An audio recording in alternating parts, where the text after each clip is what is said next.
Olá, vestibulandos, sejam bem-vindos a esta aula de revisão do Enem. Eu sou o professor Rodrigo Chimay e estarei falando com vocês sobre língua portuguesa. O Enem principalmente utiliza a língua portuguesa nas interpretações de texto.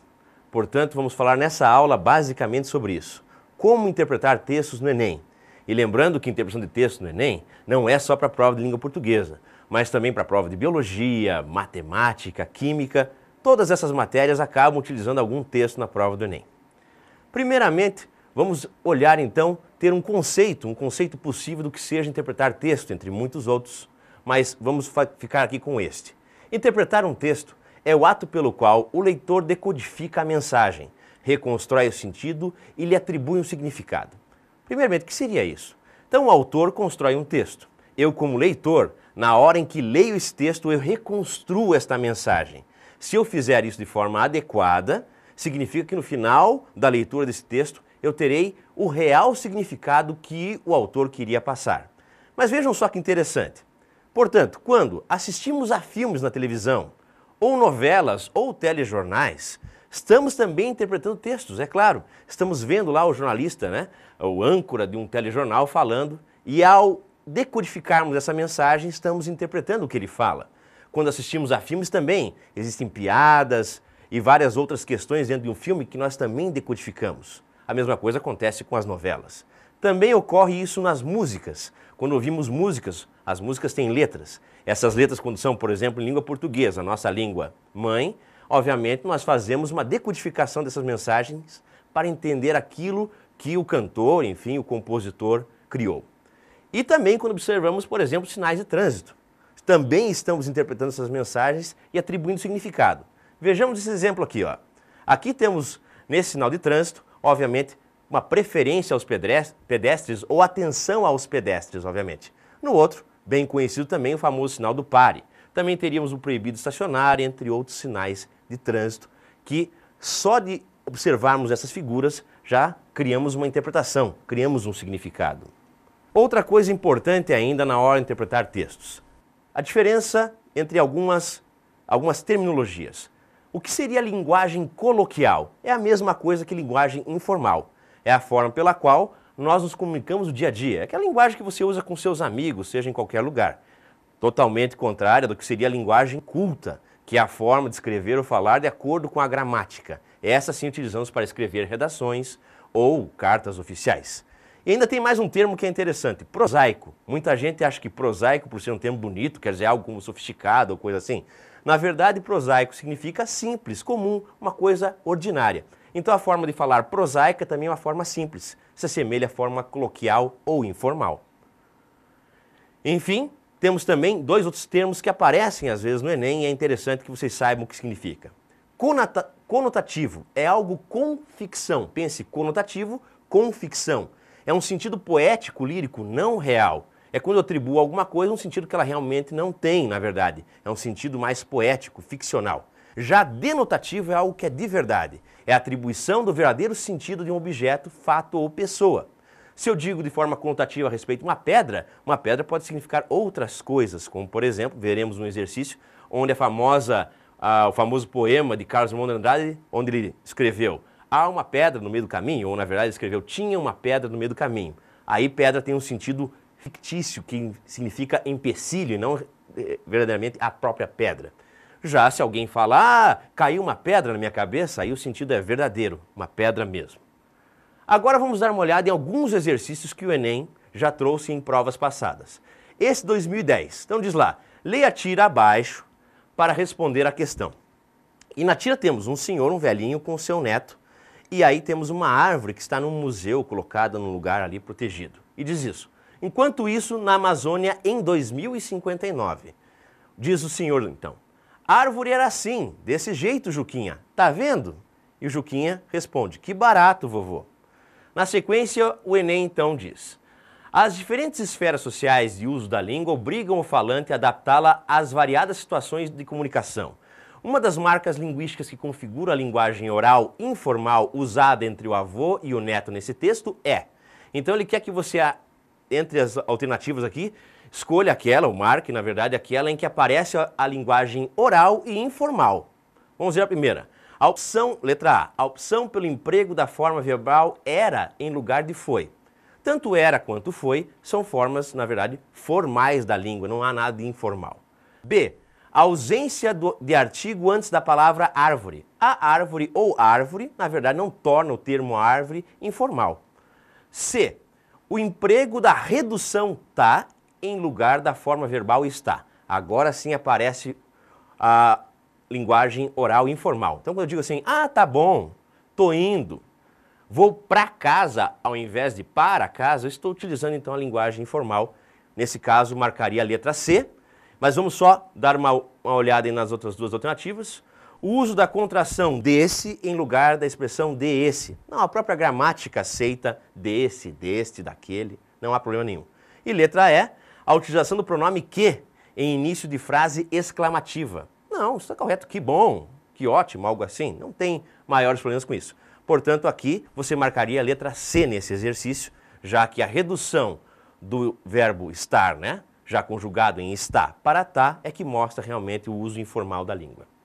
Num próximo exercício, questão extraída também do Enem 2010, leia o trecho abaixo para responder a questão seguinte.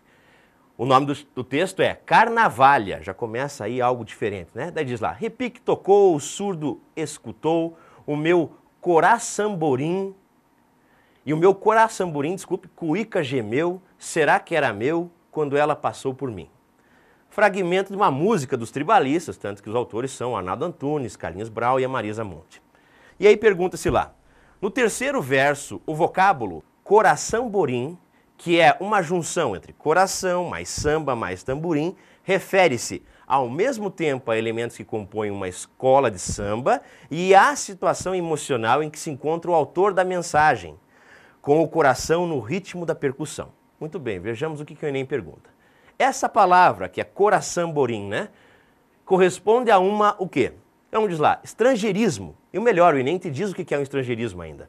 O uso de elementos linguísticos originados em outras línguas e representativos de outras culturas. Bom, coraçamborim não é o caso. Tamborim, samba, coração, todos da língua portuguesa, né, e elementos inclusive da nossa cultura. Então letra A descartamos, não é estrangeirismo. Neologismo, palavra meio esquisita, mas vamos ver o que quer dizer. Criação de novos itens linguísticos pelo mecanismo que o sistema da língua disponibiliza. Seria bem o caso. Eu misturei, então, 3 palavras para criar uma palavra nova.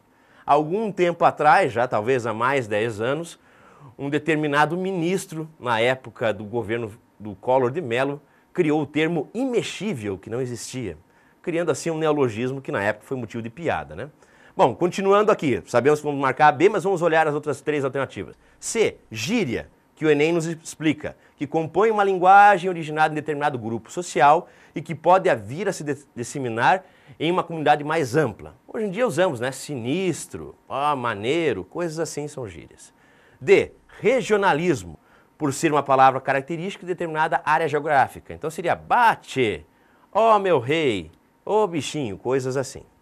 Letra E, termo técnico, também não é, né? Porque dado que designa elemento de área específica de atividade. O termo técnico está mais ligado à ciência. Portanto, aqui marcaríamos a letra B, né? Neologismo. Na sequência, agora temos aqui uma tira, né? Sequência de quadrinhos, questão extraída do Enem de 2010. Temos aqui o Hagar, o Horrível, né? Que é uma tira conhecida, bastante utilizada em vestibulares. Ele chega em casa de mansinho, conforme vocês veem, e a esposa dele diz, tá legal, espertinho, onde é que você esteve? E lembre-se, se você disser uma mentira, os seus chifres cairão. Chifres porque ele é um bárbaro, um viking, né, que na historinha aqui em quadrinho usa o capacete com chifres. E aí ele responde, tudo bem, eu vou contar, estou atrasado porque ajudei uma velhinha a atravessar a rua. E ela me deu um anel mágico que me levou a um tesouro. Mas bandidos o roubaram e eu os persegui até a Etiópia, onde um dragão, e aí, enfim, 3 pontinhos porque ele continuaria falando mais e mais asneiras aí, né? Aí diz lá, assinale o trecho do diálogo que apresenta um registro informal ou coloquial da linguagem. Mais uma vez aparece o Enem perguntando para você o que é a linguagem informal, coloquial e onde ela aparece no texto. Vamos ver as opções. Então, assinale o trecho do diálogo que apresenta um registro informal ou coloquial da linguagem. Letra A, Tá legal, espertinho. Onde é que você esteve? Já de cara estamos aí com a certa. Mais uma vez, a redução do verbo estar, né, que seria está bem ou está legal, espertinho. Ela fala tá legal. Então é essa que nós marcaríamos, porque seria essa a informal ou a coloquial. Na letra B, tudo bem. E lembre-se, se você disser uma mentira, os seus chifres cairão, não há nada aí de informal ou coloquial. Letra C, idem. Estou atrasado porque ajudei uma velhinha a atravessar a rua. Letra D, e ela me deu um anel mágico que me levou a um tesouro. Letra E, mas bandidos o roubaram e os persegui até a Etiópia, num dragão, biriri, bororó, certo? Então, letra A, mais uma vez, devido ao verbo estar, que aparece aqui reduzido, né? Tá legal. Aí que está, então, o nosso registro informal ou coloquial da linguagem. Por fim, falava para vocês, então, no início, do famoso poema do Carlos Drummond de Andrade, e aqui aparece. No meio do caminho tinha uma pedra no meio do caminho. Tinha uma pedra no meio do caminho tinha uma pedra, e aí as coisas se repetem. E um texto 2, outra questão interessante de observar, coisa que também ocorre muitas vezes na Universidade Federal do Paraná, são dois textos em conjunto. Você vai ter que ler primeiro o texto 1, depois o texto 2, e em conjunto responder a uma pergunta. Então, texto 1, poema do Carlos Drummond de Andrade. Texto 2 está aqui. As lavadeiras de Mossoró, cada uma tem sua pedra no rio. Cada pedra é herança de família, passando de mãe a filha, de filha a neta, como vão passando as águas no tempo. Aqui temos, obviamente, uma omissão, uma parte do texto que foi omitido por questões didáticas do exercício. Depois, continuando. A lavadeira e a pedra formam um ente especial, que se divide e se reúne ao sabor do trabalho. Se a mulher entoa uma canção, percebe-se que nova pedra a acompanha em surdina. E aí, enfim, né, teria mais texto, mas para a questão o examinador selecionou somente essa parte. Então, pegando o texto 1 e o texto 2, vamos tentar responder então a questão do Enem. Com base na leitura dos textos, é possível estabelecer uma relação entre forma e conteúdo da palavra pedra, por meio da qual se observa. Vamos ver. Letra A. O emprego em ambos os textos do sentido conotativo, com ficção, da palavra pedra. Exatamente. No caso de Carlos Drummond de Andrade, obviamente, pedra significa um empecilho, algo que fica emperrando a sua vida. No caso do texto das lavadeiras, a pedra, apesar de ser uma pedra real, ela também acaba adquirindo uma outra forma, ela é um ente, ela acaba fazendo parte da lavadeira. A lavadeira e sua pedra são uma coisa só. Igual talvez imaginar Pelé e uma bola de futebol. A bola de futebol nas pés do Pelé vira um ente todo especial. Algo assim. Então marcaríamos a letra A. De qualquer forma, vamos ver as outras alternativas. B. A identidade e significação, né? Existiria uma identidade e significação nos dois textos da palavra pedra, já que nos dois textos, pedra significa empecilho. Não, no primeiro sim, do Carlos Drummond de Andrade. No segundo, pedra, inclusive, é um instrumento de ofício das lavadeiras.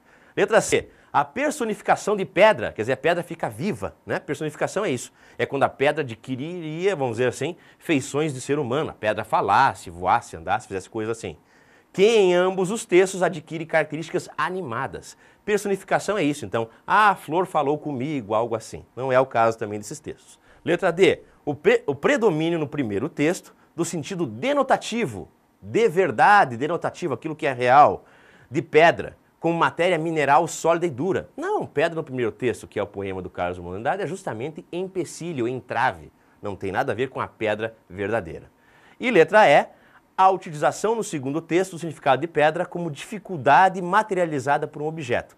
Não, isso se remeteria novamente ao primeiro texto, que seria do Carlos Drummond de Andrade. Bom, tendo falado sobre isso, então, visto esses exercícios, espero que vocês realizem uma ótima prova do Enem. Lembrem sempre que as provas do Enem você tem que prestar muita atenção nas leituras. Ótimo se você conseguir ler bastante até a prova. Se não for possível, preste muita atenção nos textos, olhe com cuidado as alternativas. Talvez seja o caso de reler o texto após a primeira passada de olhos e que você vá resolver os exercícios. Talvez seria interessante retomar o texto caso você tenha tempo. Essa é uma outra questão importante no Enem também. Bom, fico por aqui desejando a vocês então boa sorte e até uma próxima vez, um próximo encontro. Muito obrigado.